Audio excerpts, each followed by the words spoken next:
Can you introduce yourself, what you do as a teacher, and your main research topics? My name is Veronique Mandou. I'm a research professor at the University of Angers, a lecturer in geography. I work on the intersection between tourism and accessibility, mobility and transport. I work on the issues of accessibility to tourist sites and how the various actors take over the services in terms of transport to work on the development of a tourist destination. I'm interested in states, in private airlines, for example, and also in passengers, in users, whether they are tourists, people who travel for professional reasons, for example, or people who travel to visit their family or friends. I am also interested in the field of maritime cruising. This is very specific because this transport is not only a tool to get to a place, as it's the case for the car, the train, or the plane. Long-distance ocean cruising is no longer used as a means of transport, since it has been dethroned by the airplane. Ships has been transformed into tourist products, and today the cruise has become the tourist product that will be marketed to passengers. Mobility is a form of tourist here. Can you give a general representation of maritime transport and therefore of cruises in a few words?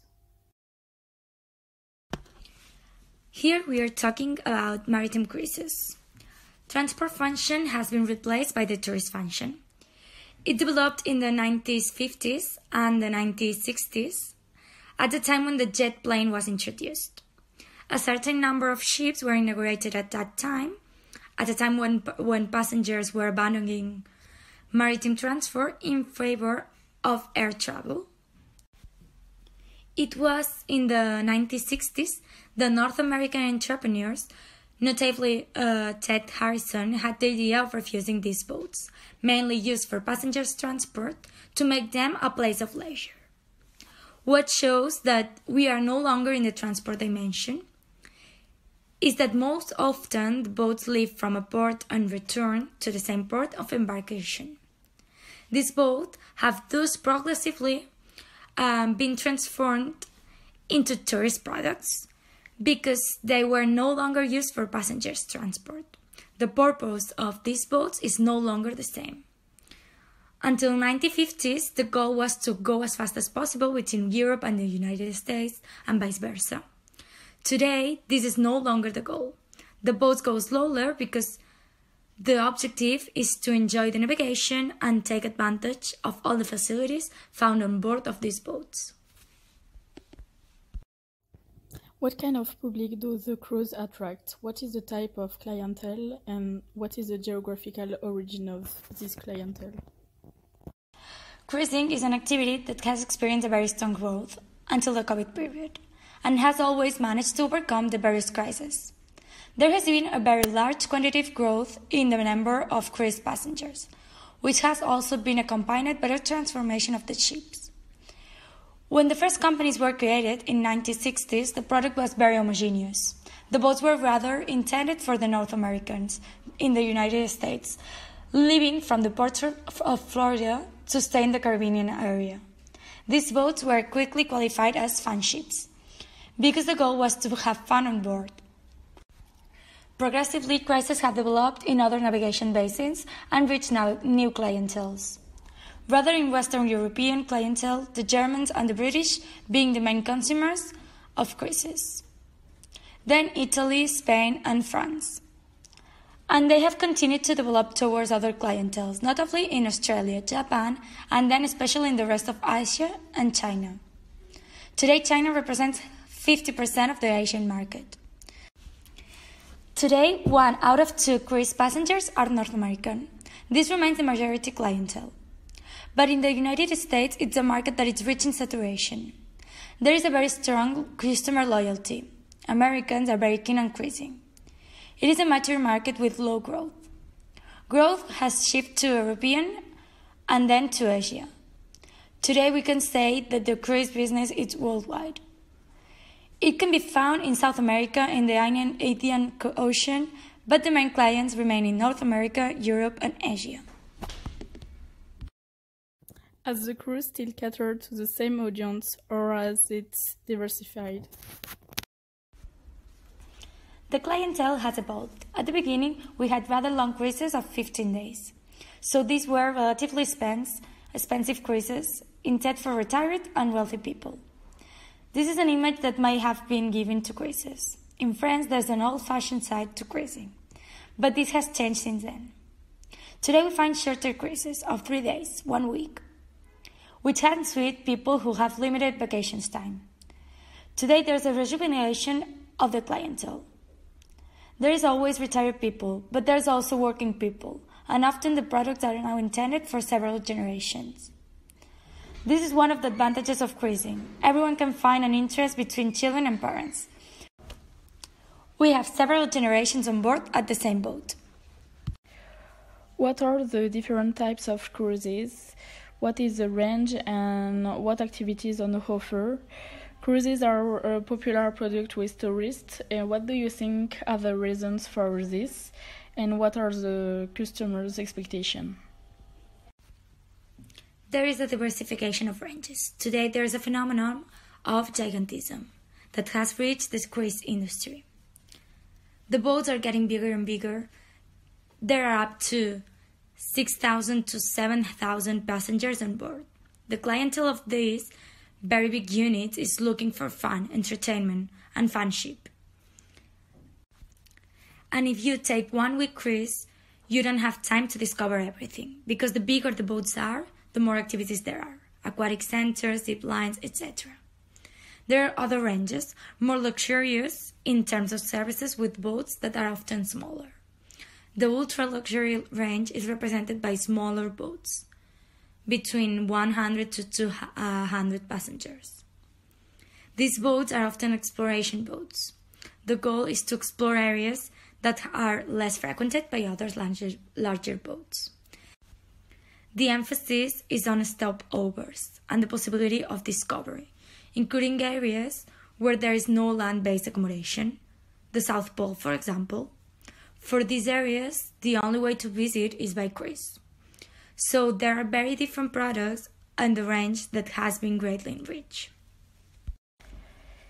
Is the activity evenly distributed on land? What are the main shipping basins? Is there a more attractive shipping basin than others? Today, the most frequented navigation basis remains in the Caribbean and then the Mediterranean. The use of the sea for such diverse purposes must cause certain pressures, like the degradation of space, climate change. Are there sometimes conflicts with local population during these stopovers? Have measures been taken to limit their environmental impact? There are certain numbers of issues that cruise lines cannot avoid today, as this has become a major concern. There are several problems that arise. First of all, when ships sail, they use fuel, and for a long time. The companies used cheapest fuel, but it was also the most polluting. So there are different regulations in the world, especially around the Baltic Sea, where some less polluting fuels are used. Today, this has been extended to other areas, particularly in the Mediterranean. In the polar zones, light fuel oil is also used. So we are moving towards an improvement because we use less polluting fuel. Today, many companies use a liquid natural gas, which also limits emissions into the atmosphere. Systems in the chimneys of the ships have been installed to limit the pollution released into the air. So the companies are making efforts, and it is technology that will serve to improve the performance of the ships. But this is also counterbalanced by the fact that there is a very strong increase in the number of boats that will be built, and more boats are in the circulation today. Do these phenomena lead to a loss of attractiveness for cruises? These phenomena do not lead to a loss of attractiveness for cruises in the moment. We see a difference in tourist behavior. The behavior of tourists in their daily lives seems virtuous when we ask them. But during the vacations, the same people allow themselves a break without necessarily taking into account the environmental impact that their choices may have. For the moment, it doesn't have an impact. There is also other important issue when the boats are at the sea, which is the waste that will be generated. Here too, the companies have worked hard to limit waste. Today, a lot of waste is threatened on site. Companies are improving their practices by limiting single-use plastic. When the boats are on the harbors, an energy source is needed to operate all the equipment on board the boats. The boats thus leave their engines running, which also causes pollution, and a strong discontent on the neighboring populations of these ports. This can lead to a rejection of this activity by the local population. When thousands of passengers disembark, some ports, such as the Balearic Island or Venice, have limited the number of boats allowed to dock. This issue is related to over-tourism. There is also the debate on the consumption of passengers in the country. This contributes to the local economy, but there may be a conflict with the local population. Are tourist cruises beneficial for a country? It depends on where the ports of call are. Some ports are not very interesting for cruisers. It also depends on the cruisers, because some will have lower expenses than cruisers on a luxury ship. For example, in France, Marseille has chosen to welcome very large ships, while Nice has chosen not to invest in large port infrastructures and only wishes to welcome small ships, but with passengers with greatest purchasing power. What is the situation after the health crisis? What was the impact for the cruises? Are they able to find an audience, and what is the current image of the cruises? There was a pause for cruises. The effect was particularly strong for boats. In America, companies were even refused to port authorities. There was a trauma for this activity that nevertheless resumed, but at a slower pace. Today, it is still too early to draw any conclusions. In your opinion, what can attract young people to work in this field? Do you know the current job opportunities, and do you know the salaries in Europe? The average salary of people in lower and higher positions? There are opportunities for different categories of positions. Some positions will be more attractive than others. For jobs such as waiters, housekeepers, the salary is relatively low, but will still attract people from countries where the average salary is lower than the offered by cruising lines. For people coming from Western Europe, from the United States, it is not always jobs that are very attractive, because we stay at least 6 months on board ships. It is a lot of working hours and wages that remain relatively low. Other professions are much more attractive, and it can be interesting to make a career aboard these boats. Accompanying tourists, welcoming visitors, customer relations professions, etc. The value of working on a cruise ship is that you're not taxed.